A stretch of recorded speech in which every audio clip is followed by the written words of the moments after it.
En el principio era el verbo, y el verbo era con Dios, y el verbo era Dios. ¿Qué texto, no? ¿Cuántos nos hemos puesto a estudiar ese verso? No solamente ese verso.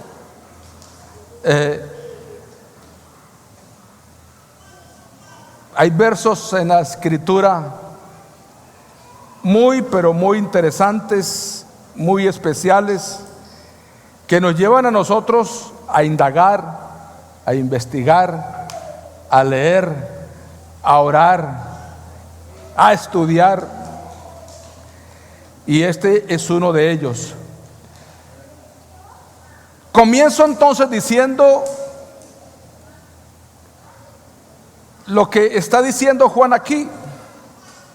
En el principio. Esa palabra principio tiene algunas connotaciones que de pronto nosotros las desconocemos, es decir, algunos significados. Y qué bueno que los podamos ver en esta mañana para ir entendiendo ese verso, porque si no le damos el sentido a lo que dice Juan, estaríamos pensando en otra clase de cosas. Pero entonces, la palabra principio significa entonces primero, significa primicia, significa cabeza, significa principio, comienzo. Oiga esto: primer fruto, nuevo, principal. Y también dejé de último la palabra tiempo. ¿Por qué? Porque para los judíos, o sea, nosotros no podemos interpretar las escrituras con nuestro pensamiento occidental. No. Si nosotros hacemos a un lado el pueblo de Israel como tal, yo diría que estuviéramos desenfocados en el entendimiento y la comprensión de las escrituras, porque ella se escribió en Israel, ella se escribió en el Medio Oriente. Entonces esto hace que nosotros tengamos que irnos al Medio Oriente, ¿sí? Bueno, no tanto a Palestina, porque ahora está complicado Palestina. No. Salgámonos un poquito de Palestina, porque aún las mismas costumbres, la misma idiosincrasia, la misma forma de vivir en el pueblo de Israel es distinta a nosotros. Por eso, para los judíos, la palabra principio ellos no lo toman tanto como tiempo para ellos, no. Por eso ellos a la palabra principio le llaman Reshid, SH, Reshid. ¿Qué es el Reshid para los judíos? El Reshid es el grano que sale cuando se siembra trigo, se siembra los granos en la tierra, y lo primero que sale para ellos es principio. ¿Me hago entender en esta mañana? Principio, como la primicia, como los primeros granos. Entonces el pueblo de Israel le llama a ellos el Reshit de Dios, el principio de Dios. Ahora, también la versión aramea de la Biblia se le llama el Targum de Jerusalén. Para ellos el Reshid es la sabiduría de Dios. Por eso es importante entender la palabra principio. Entonces, en esa versión aramea de las Escrituras, para ellos principio, ese Reshid de Dios es la sabiduría. ¿Por qué ellos lo toman como la sabiduría? Porque es lo primero que se manifestó de Dios. Es decir, es su capacidad de hacer. ¿Sí? Todo lo que Él dijo fue hecho. Todo lo que Él expresó en su sabiduría se hizo. ¿Y qué se hizo? Pues todo lo que usted y yo alcanzamos a ver. Otros dicen que el principio o el Reshid de Dios es el Mesías. El Mesías. ¿Por qué? ¿Por qué el Mesías? Porque el pueblo de Israel no sería nada sin el Mesías. Y aún yo diría que aún para todo el mundo y aún para nosotros como iglesia no somos nada sin el Mesías. O sea, el Mesías es Jesús. Por eso es que Juan está diciendo: en el principio. En el principio. Esa palabra principio en griego es arche, que también ya vamos a hablar griego. ¿Qué significa? Ya en griego significa principio o comienzo. Ahora, en las escrituras va acompañada. No quisiera de pronto de entrar mucho en la parte, explicar la parte gramatical, porque es bien compleja. Tendríamos que leer el verso en griego y entonces se nos complicaría un poquito acá. Pero cuando uno lee Génesis capítulo 1 y cuando uno lee Juan capítulo 1, se da cuenta de que hay una unión entre esos dos versos. Aunque uno lo escribió Moisés, usado por Dios, cuando Moisés escribe diciendo: en el principio creó Dios los cielos y la tierra. Asimismo, ese que inspiró a Moisés para escribir esas primeras líneas del libro de los orígenes: en el principio creó Dios los cielos y la tierra, es el mismo que inspiró miles de años más a Juan. Lo inspiró para decir: en el principio era el verbo. Y si leemos los primeros versos de Génesis capítulo 1, miren lo que está diciendo: en el principio creó Dios los cielos y la tierra. Y comienza a manifestarse ¿qué es lo que vemos en Génesis? Que comienza a manifestarse, correcto, el verbo. Y dijo Dios. Es decir, lo que sale, o digámoslo en tiempo pasado, si se puede decir, lo que salía de la boca de Dios. Y dijo Dios. Y Juan acá está diciendo: en el principio era el verbo. Es decir, que ese verbo entonces es la palabra, es lo que salía de la boca de Dios. Los dos testimonios entonces nos señalan la misma verdad. ¿Cuál es esa verdad?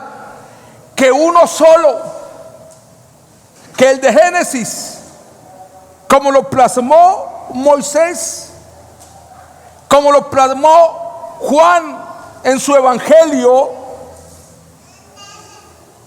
significa que hubo un solo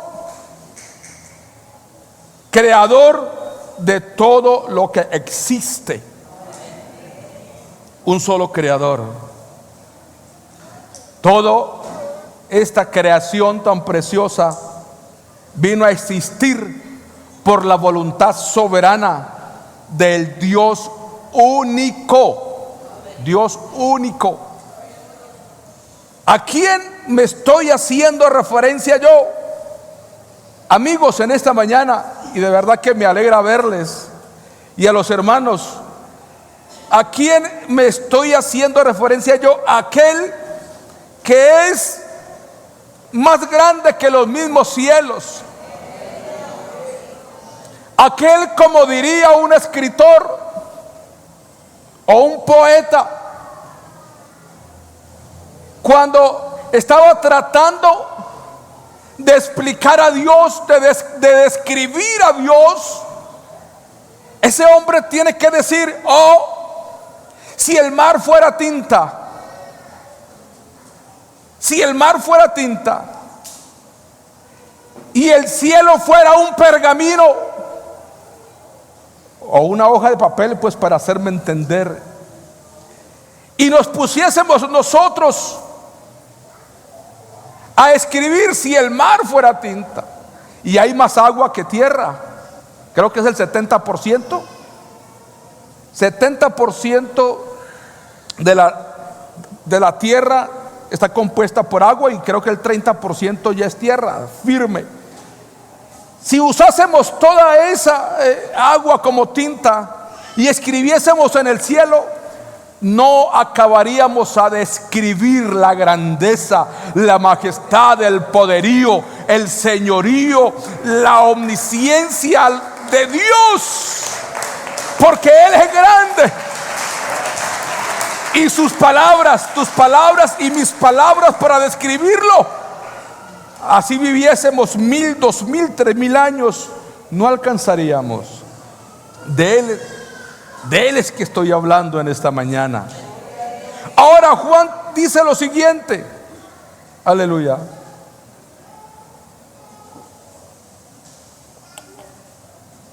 que en ese principio era el verbo. No se me vayan a desubicar, porque aquí ya estamos entrando en algo que hay que ponerle mucho sentido, mucho cuidado. Esa palabra verbo, y no olviden que el Nuevo Testamento se escribió en griego. Por eso usted oye a los predicadores decir: esta palabra viene del griego tal y significa tal, para darle una forma explicativa más a las escrituras. Y la palabra verbo deriva del griego lego,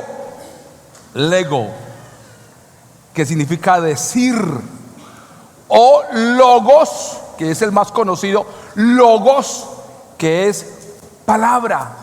Entonces, cada vez que yo esté nombrando la expresión o la palabra verbo, usted imagínese solamente la palabra.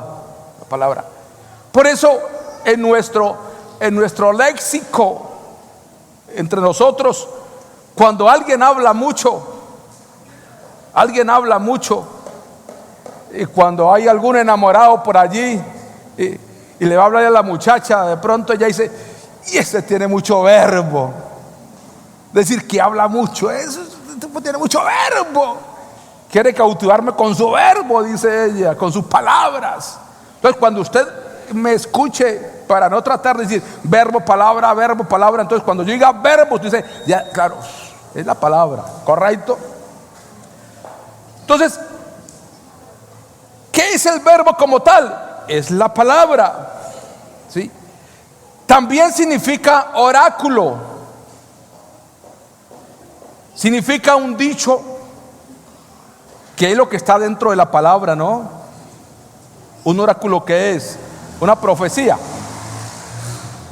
un dicho, un discurso, una declaración o la expresión de Dios. Eso es el verbo. Dios hizo todas las cosas con su verbo, con su palabra. Amén. El verso 3 de Juan capítulo 1 está diciendo lo siguiente: todas las cosas por Él, al que tú y yo le cantamos ahora rato, todas las cosas por Él fueron hechas. Ahora, ¿cómo las hizo? Con su palabra, su verbo.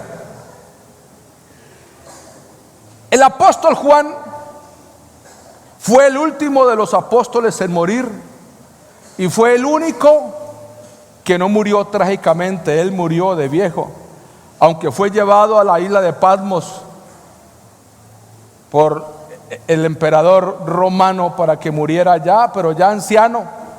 Lo trajeron nuevamente de la prisión de Patmos y terminó sus años.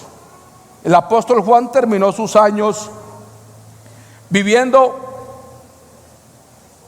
en Éfeso. Éfeso, una ciudad griega, vivió allí en Éfeso, que es la misma iglesia a la que el Señor le describe en Apocalipsis.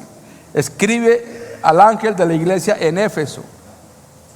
Él, siendo obispo de la iglesia de Éfeso, Éfeso, por ser una ciudad griega, es decir, había muchos intelectuales. Pablo tuvo que defender, por así decirlo, el evangelio, porque habían en el Areópago y en lugares había gente muy filósofa. Era una ciudad griega. Entonces, ¿qué es lo que está oyendo Juan en Éfeso? En Éfeso había una palabra que se hallaba dentro de la filosofía griega y era la expresión logos. ¿Qué es logos? Correcto. Pero era dentro de la filosofía griega. Ellos hablaban mucho de logos y de logos. Pero entre esos filósofos griegos y teólogos judíos, o sea, conocedores de las escrituras, de la Torá, de la Tanaj, ellos llegaban y comenzaban a filosofar entre ellos, a hablar entre ellos las escrituras. Pero resulta que esa filosofía griega, ¿qué estaba diciendo acerca del logos? O sea, del verbo de aquí, que Juan lo escribe ahí, y solamente usted encuentra esa palabra verbos aquí en Juan, no lo encuentra en otra parte más. Y es que en el pensamiento griego ellos observaban que el logos era una deidad secundaria o era una emanación de Dios. Consideraban a logos como el principio de una idea cósmica. Mire cómo es esto. Y debido entonces, eso es una herejía. Y eso es una herejía, considerar a logos de esa manera, ¿sí? Inferior a Dios, o que el logos emanó en el tiempo de Dios, salió de Dios en el tiempo X, que era el principio de una idea, el logos. Entonces, algunas herejías como el gnosticismo. El gnosticismo no es nada nuevo, es antiguo, desde la iglesia primitiva.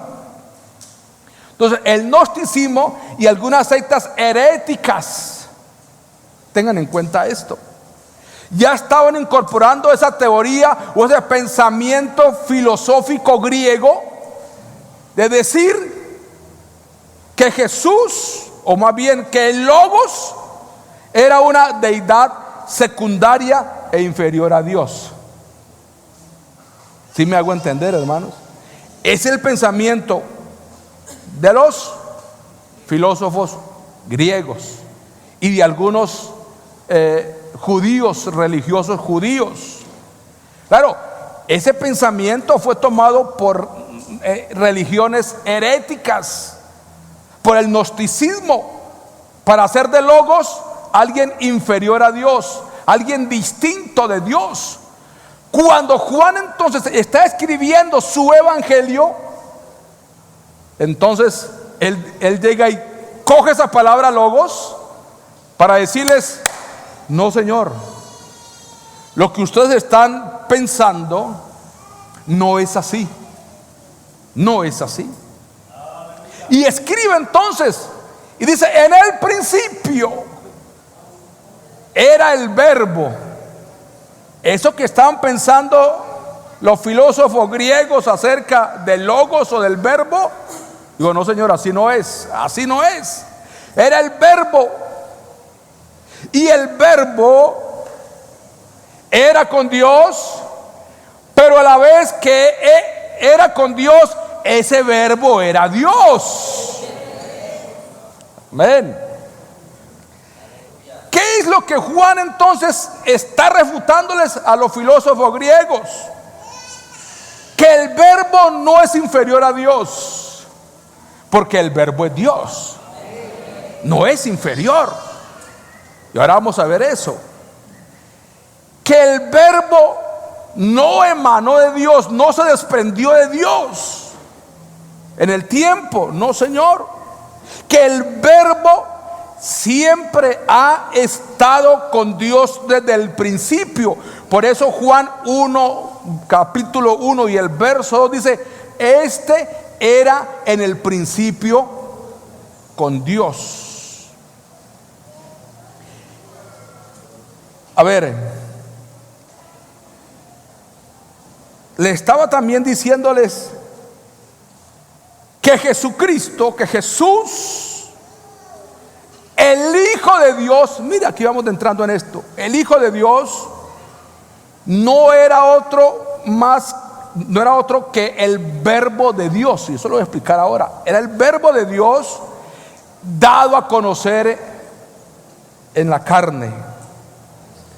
Por eso se dice que Jesucristo es el verbo o la palabra de Dios. Ahora les amplío este concepto. A ver, voy a poner unos ejemplos. Y es así como no podemos separar el verbo de la palabra no la podemos separar de Dios. No se puede. ¿Por qué no se puede separar? Porque si usted está expresando algo, está saliendo ¿de dónde? De su boca. ¿Qué está saliendo de su boca? La palabra.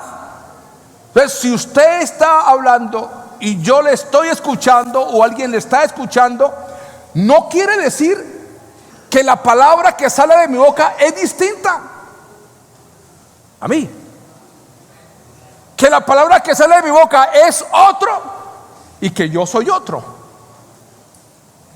Eso es lo que Jesús, o más bien, escúchenme, eso es lo que Juan mejor está refutándoles a los filósofos griegos. Dice: no, Señor, no es así, no es así. Mire, usted está de espaldas a la calle Pero si yo le dijera a usted que yo estoy viendo el sol, ¿usted qué me diría? ¿Sí o no? ¿Usted qué me diría? Que yo estoy viendo el sol, ¿sí o no? ¿Ustedes dos qué me dirían? Ellos no, porque están de espaldas. Ustedes dos, ¿yo estoy viendo el sol, sí o no?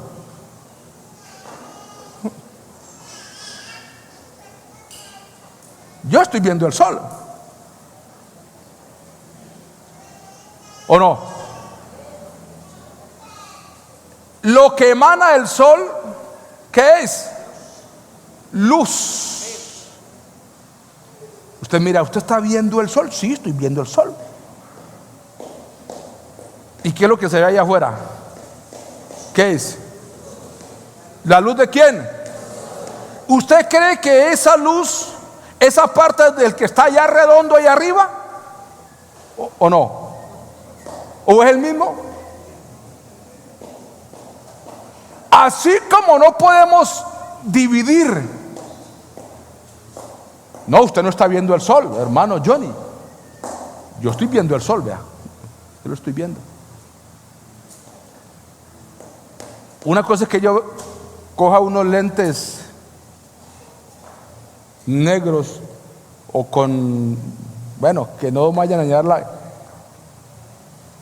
Pero no quiere decir que si yo no estoy mirando allá al círculo que está allá, no estoy mirando el sol que está acá. La radiación que emana el sol es el mismo sol. Yo no puedo dividir el círculo que está allá con el que está, que lo que estoy viendo acá, porque es lo mismo. ¿Por qué pongo ese ejemplo? Porque yo no puedo separar lo que sale de mi boca con lo que yo soy. ¿Sí me hago entender? ¿Sí me hago entender? Entonces, no podemos separar la voz de la persona con la persona. Amén, amén, amén. Así no podemos separar el rayo de luz del sol con el sol. Yo estoy viendo lo que está emanando el sol desde arriba, allá afuera está, y es el mismo sol. Entonces, en este verso, Juan, ¿qué está expresando? Tres cosas muy interesantes, muy solemnes, que aún ninguna teología ha refutado y ha negado, porque además no puede, debido a la magnitud y a la profundidad del mismo. Es decir, vamos al texto, porque no me he salido del texto 1. En el principio era el verbo. Hágase y se hizo, hágase y se hizo, sepárese y se separó. ¿Eso qué es? El verbo, es la palabra que salía de la boca de Dios. Entonces, la palabra que sale de la boca de Dios no es otro ente distinto a Dios, es Dios mismo, ¿correcto? Y escúcheme si me devolví a explicar esto. Pero en el principio era el verbo. ¿A qué se está haciendo referencia? A la eternidad del verbo. Así como el pueblo judío, casi a esa palabra principio, el reshid, esa palabra reshid, para ellos no significa tanto tiempo, sino lo que estaba diciendo ahora. Entonces, cuando Juan dice en el principio era el verbo, está hablando de la eternidad del verbo, la eternidad de la palabra. Y cuando yo hablo de la eternidad de la palabra, estoy hablando de la eternidad de Dios, que Él es sin principio y sin fin. Amén. Ahora, y el verbo era con Dios. ¿Qué está mostrando Juan allí? La autorrevelación del verbo, la revelación de Él. ¿Cuándo? Ahora se lo voy a decir. Y el verbo era Dios. Es decir, el verbo es la divinidad. La divinidad del verbo. Aleluya. Voy a decir esto de una manera muy respetuosa. Pero para el pensamiento trinitario, los que creen en Dios Padre, Dios Hijo y Dios Espíritu Santo, para ellos el Logos, ¿cuál es el Logos? Para ellos el Logos es una persona distinta de Dios. Y les expliqué ahora que no hay razón, no hay nada que explique que la palabra sea otra cosa y que Dios sea otro, porque lo que sale de Dios es su palabra, ¿correcto? Entonces, en el pensamiento trinitario, el Logos es una persona independiente que procede de Dios, que sale de Dios y que fue engendrada por Dios, o sea, distinto. Ahora voy a hablar un poquito acerca de esto. Para ellos el Verbo es un Dios aparte. Para ellos ese Dios aparte se le llama Dios Hijo. Pero en la Escritura yo no encuentro la palabra Dios Hijo. Hay dos palabras aquí. Y uno es, mire, el Verbo, que es la palabra. Tengan en cuenta esto.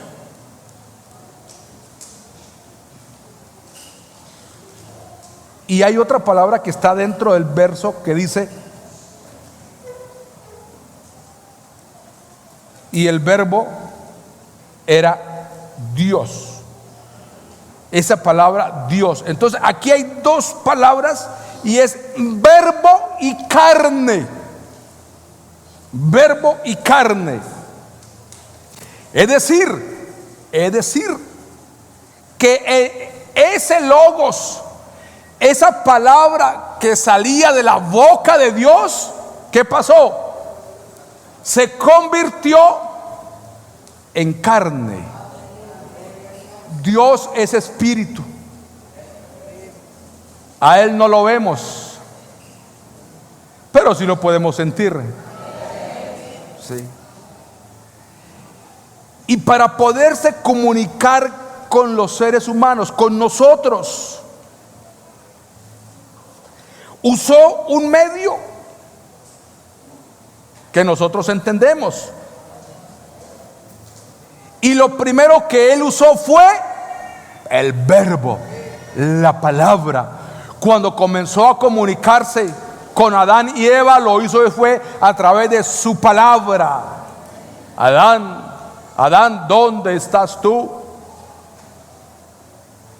No se veía a Dios, se escuchaba era su palabra, pero esa palabra era Dios. Amén. Entonces, para poderse comunicar con nosotros, usó ese medio. ¿Cuál? La palabra. Entonces, la palabra es el comienzo o el principio de una acción. Eso es la palabra. Aleluya. ¿Por qué? Porque es todo lo que sale de la boca. Ella es la expresión de sí mismo a la humanidad. Para que lo podamos comprender, la palabra es lo que revela quién es Dios. Es la palabra. Ahora, yo estaba diciendo algo acerca del verbo para los judíos, y ellos le tienen, cuando se habla de palabra, no de principio, sino que ahora es la palabra, para los judíos le tienen un significado muy especial a la palabra, y ellos le llaman el dabar o palabra de Dios. El dabar. ¿Qué es el dabar? Es el medio por el cual Dios se comunica a los hombres. Por ejemplo, no sé si ustedes cuando leen los profetas mayores, leen a Isaías, leen a Jeremías, leen a Ezequiel, a Daniel, ustedes se dan cuenta que los profetas comienzan diciendo: vino a mí palabra del Señor diciendo. vino a mí palabra, vino a mí el Dabar, o sea, la palabra de Dios. Jeremías 1:11, Ezequiel 12:12, 33:1, Zacarías capítulo 6, verso 9. Los profetas, cada vez que se paraban a dar un discurso, el Espíritu Santo los tomaba a ellos y entonces ellos decían: vino a mí palabra del Señor diciendo. Ese es el Dabar, diciendo. Mire, la palabra carne, ya dijimos entonces la palabra verbo. Ahora vamos a ver de la palabra carne. Después de Dios haber usado su palabra desde el Antiguo Testamento, todo el Antiguo Testamento, a través de su palabra, a través de su palabra, la palabra de Dios, la palabra de Dios, entonces llegó un momento cumbre.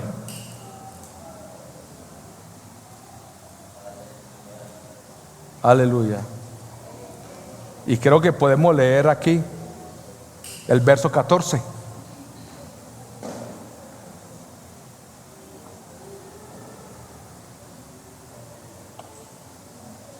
Y aquel verbo, ¿cuál verbo? Óigame, no es que lo que salió de la boca de Dios llegó hasta allá y se hizo carne. No, Señor. Ese es el pensamiento trinitario. No.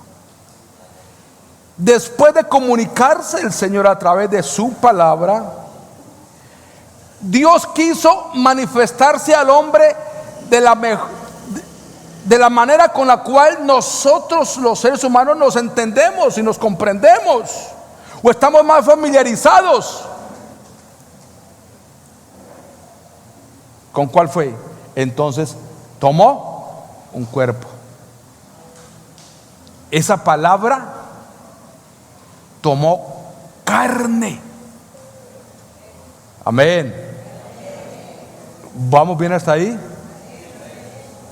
Pero no fue lo que salió de él allá y se convirtió, no. Él mismo, porque la palabra sale de la boca de Dios. Entonces él mismo y aquel verbo se hizo carne. Es decir, Dios mismo, porque Él es la palabra, y esa palabra que es Dios se hizo carne. Amén. ¿Correcto? ¿Sabe qué significa la palabra encarnar? No reencarnar, no. Encarnar significa revestir una sustancia espiritual en un cuerpo de carne. Una sustancia espiritual. ¿Por qué sustancia espiritual? Porque es lo que no se ve. Dios es espíritu. Y la única manera para que el ser humano lo viera, y ahora vamos a hablar de esto, no de las rosas, no. Usted lo viera, lo pudiera.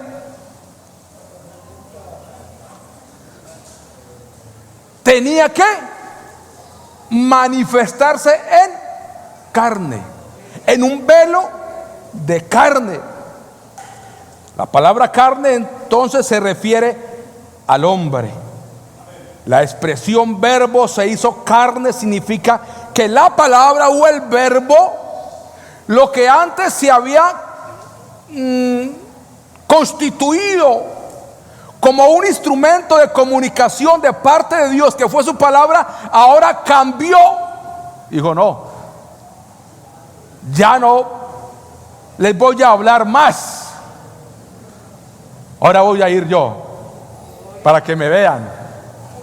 ¿Me hago entender, hermanos, en esta mañana? Aleluya. Entonces, ahora el objeto de la comunicación ya no sería la palabra que sale de la boca de Dios, sino el mismo vestido de carne. Aleluya. Es decir, que su divinidad, lo que no vemos, fue cubierto de una humanidad. La gloria invisible tomó forma visible, tomó forma humana. Y aquel verbo, verso 14, aquel verbo fue hecho carne. En ese principio, cuando la Biblia habla de hijo,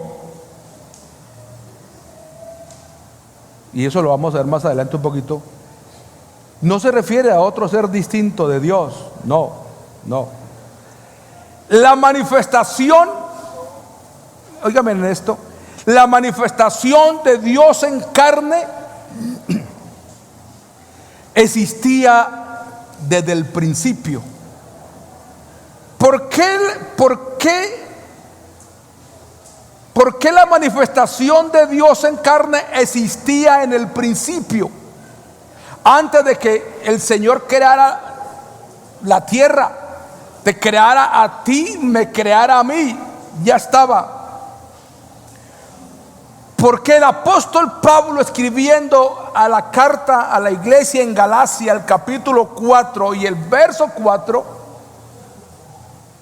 Pablo tiene que decir: cuando vino el cumplimiento del tiempo, Dios, aunque el ser humano no existía, pero Dios ya sabía que el hombre iba a pecar, para que vea cómo es Dios. Ya sabía que el hombre iba a pecar.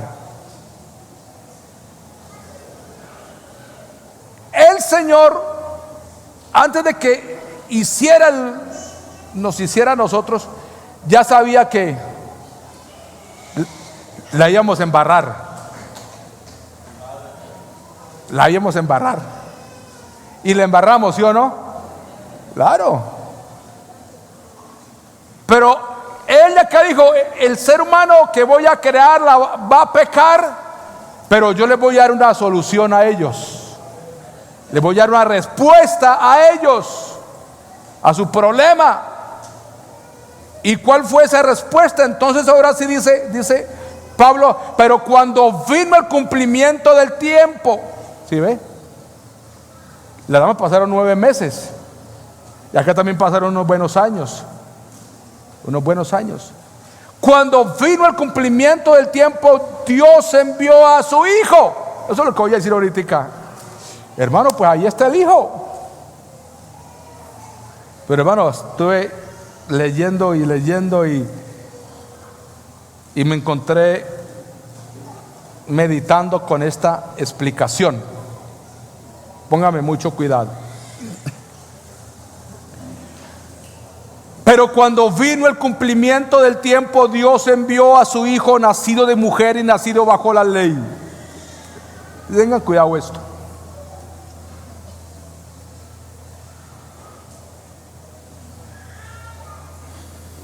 Dios habló con el ser humano, su palabra. Pero cuando Él sabe que el ser humano va a pecar delante de Él inmediatamente engendra en su mente. Oiga esta explicación. Dios en su mente engendra, porque para que haya un hijo tiene que haber alguien que esté para, ¿correcto? Él engendra en su mente el nacimiento, o más bien la manifestación de Él en carne. Suena un poquito, pero ya les voy a decir por qué. Ya les voy a decir por qué. Porque lo que sale de su boca es la palabra. Y lo que se encarnó, ¿quién fue? la palabra. Cuando estaba ¿en dónde? En la mente de Dios.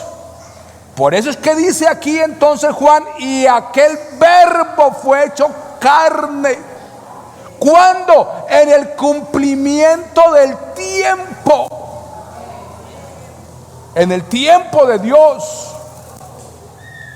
Entonces,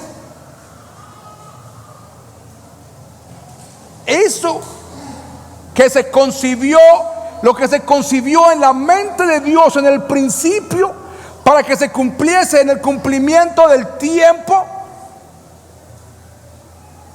que fue manifestarse Él en carne, no es que haya nacido un hijo pequeño ahí, sino que se concibió fue en la mente de Dios.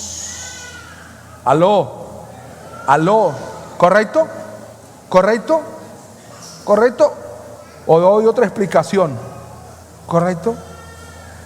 En la mente de Dios fue que se concibió todo el programa de la redención, fue en la mente de Dios.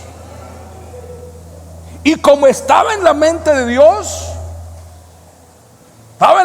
Dios, entonces Él se manifestó, el verbo se manifestó en carne en el cumplimiento del tiempo. Vuelvo, insisto, Gálatas 4:4, Él se manifestó en carne.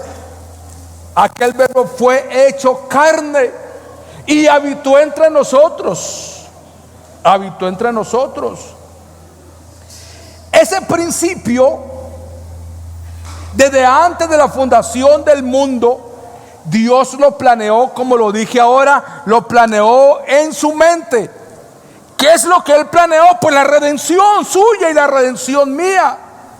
¿Cómo? Manifestándose Él en carne. Por eso el apóstol Pedro, en su primera carta y el capítulo 1 y el verso 18, mire lo que dice aquí. Tengan en claro este verso. Sabiendo, aquí le busqué más atrás porque no me daba más adelante, pero el verso 18 dice: sabiendo que fuisteis rescatados de vuestra vana manera de vivir. ¿O no? Ahora sí vamos al verso 19. Si no, aquí está, si no con la sangre preciosa de Cristo, como de un cordero sin mancha y sin contaminación. Ahora sí, el texto que nos compete, verso 20, ya destinado, ¿desde cuándo? Desde antes de la fundación del mundo, pero manifestado, Gálatas 4:4, pero manifestado en los postreros tiempos por amor de vosotros.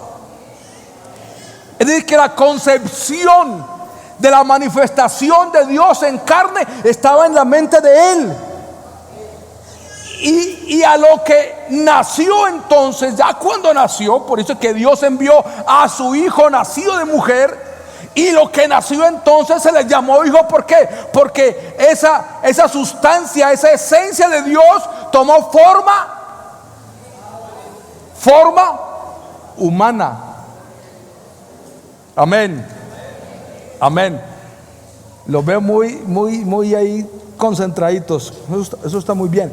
Entonces, esa palabra verbo que se expresó al principio, se hizo carne, forma de hombre. Es decir, que el Señor, o sea, que Dios participó entonces de la misma naturaleza que usted y yo tenemos. Dios, el creador de los cielos y de la tierra. Voy a repetir el verso 14 de capítulo 1 de San Juan. Y aquel verbo fue hecho carne y habitó entre nosotros, y vimos su gloria como del unigénito del Padre. por la concepción que Él tuvo en su mente de manifestarse en carne para venir entonces a mostrarnos el plan de la redención. Amén, amén. ¿Y qué dice ahí mismo?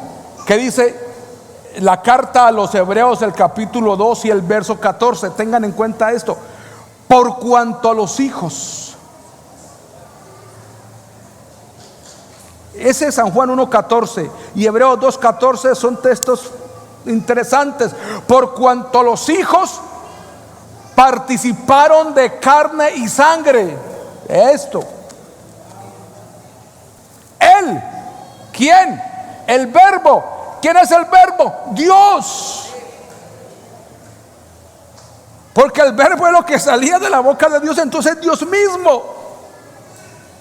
Entonces, por cuanto a los hijos participaron de carne y sangre, Él, o sea, esa esencia, Él también participó de lo mismo.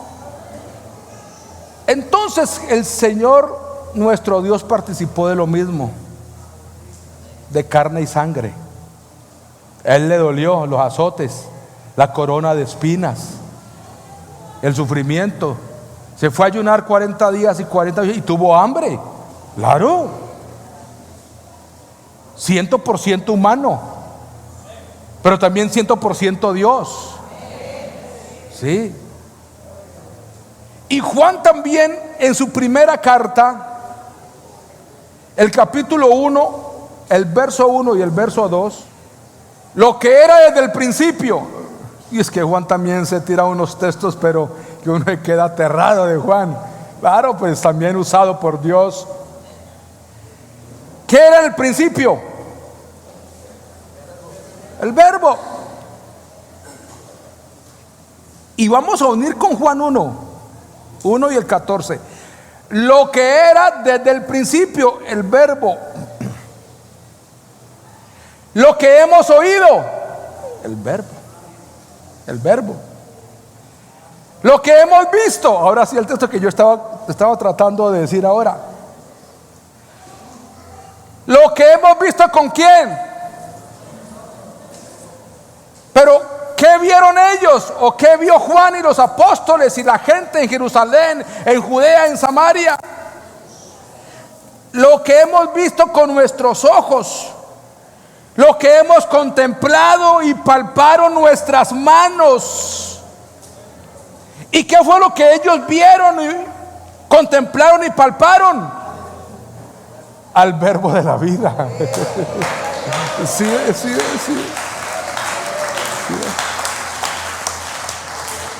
Al Verbo, esa palabra. Cuando el Verbo se hizo carne,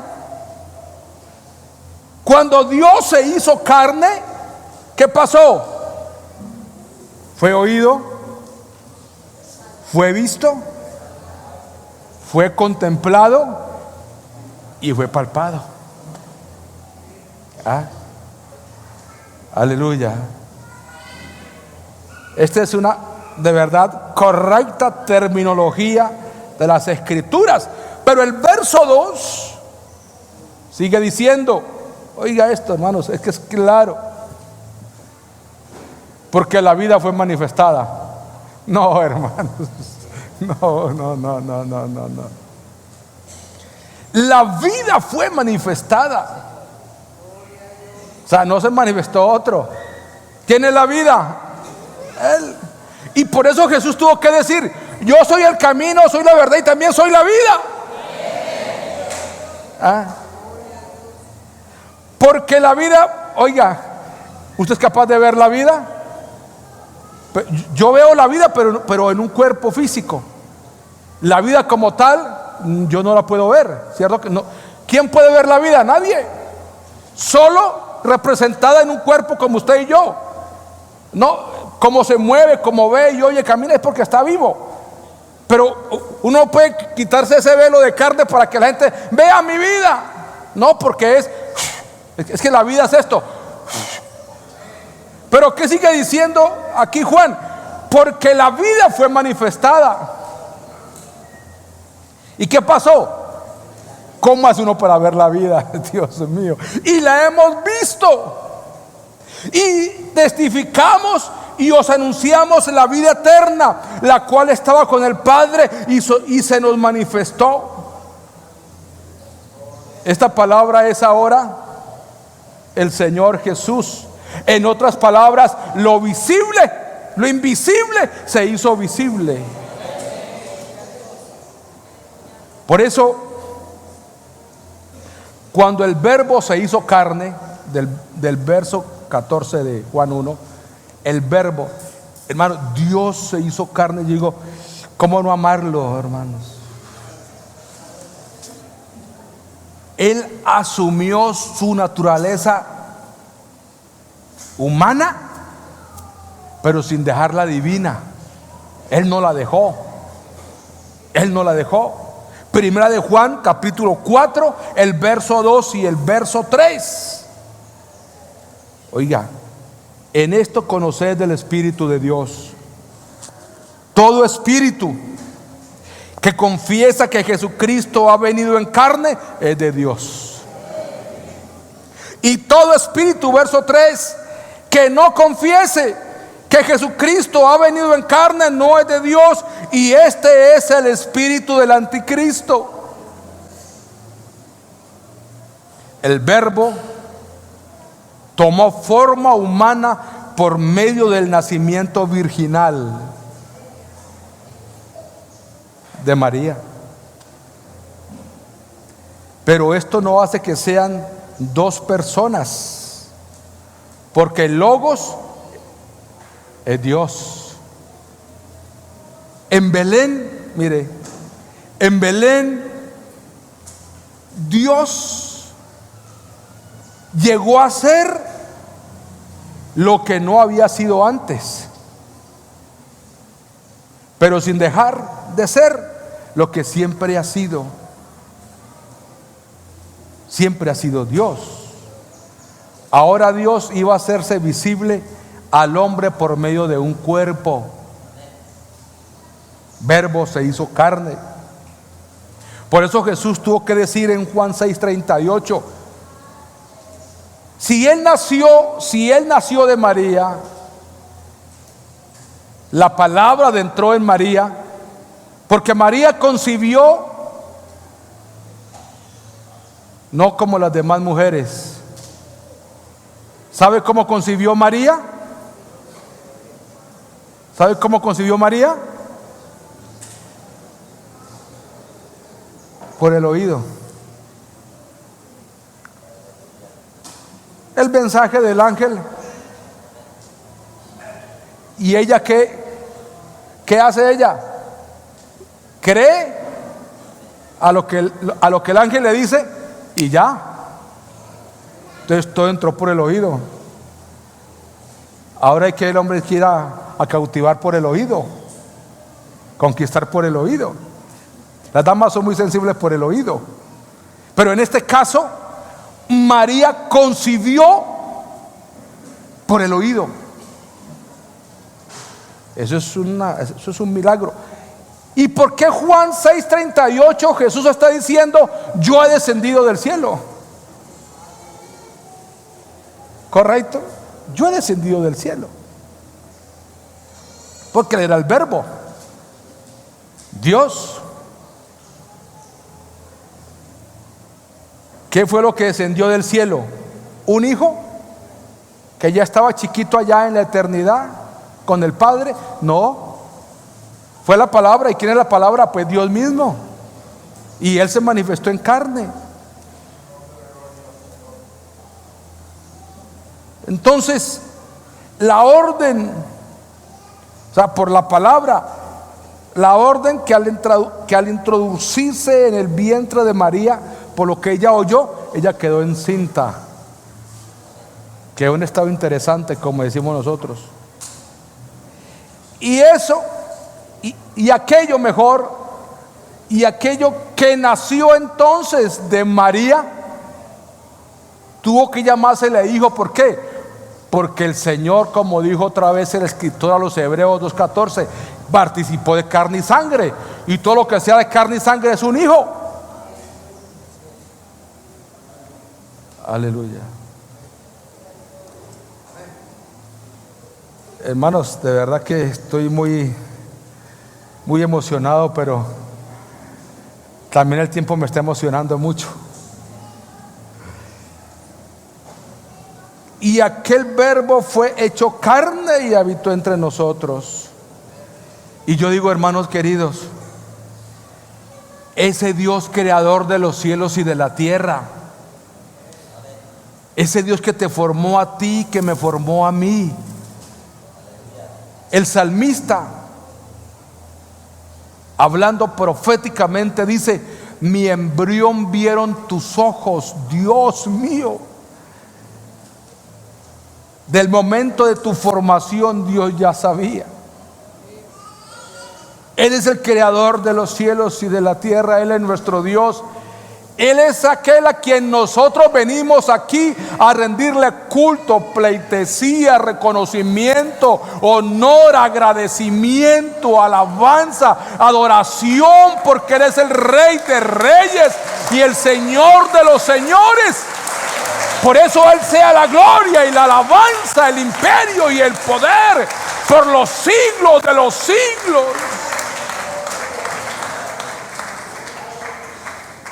Hermanos, ¿cómo no amarle? ¿Cómo no amarle? ¿Cómo no servirle? ¿Cómo no adorarle? ¿Cómo no ser fiel con Él? ¿Cómo no entregarle mi vida a Él? Si Él es el Todopoderoso, si Él es inigualable, si Él es único. Y por amor a ti, por amor a mí, vino, hizo el plan de redención, siendo Dios, entró en María para nacer, y a lo que nació se le llamó hijo. ¿Para qué? Para hacer el sacrificio, porque sin derramamiento de sangre no hay remisión de pecados. Y por eso Juan tuvo que decir, cuando Jesús va para ser bautizado por Juan el Bautista, tuvo que decir: oh, he aquí el Cordero de Dios que quita el pecado del mundo. Claro, fue concebido en la mente de Dios, y lo que se concibió en la mente de Dios se le llamó hijo. Y Él se manifestó en el cumplimiento de ese tiempo. Hermanos, cuando uno entiende esto, de verdad que uno queda extasiado. Aparte de extasiado, aparte de lleno, aparte de saturado, uno queda agradecido con aquel que, uno no siendo nada, nos llamó para irnos al reino de los cielos un día, para perdonar nuestros pecados y prepararnos y decir: mi hijo, cuando yo venga ahí a las nubes, me lo llevo para el cielo. ¿Ah? ¿Le parece poco? Ay, hermano. Por eso a Él hay que amarle. A Él hay que amarlo, hay que serle fiel a Él. ¿Por qué no están en pie? Tenga la bondad, hermanos.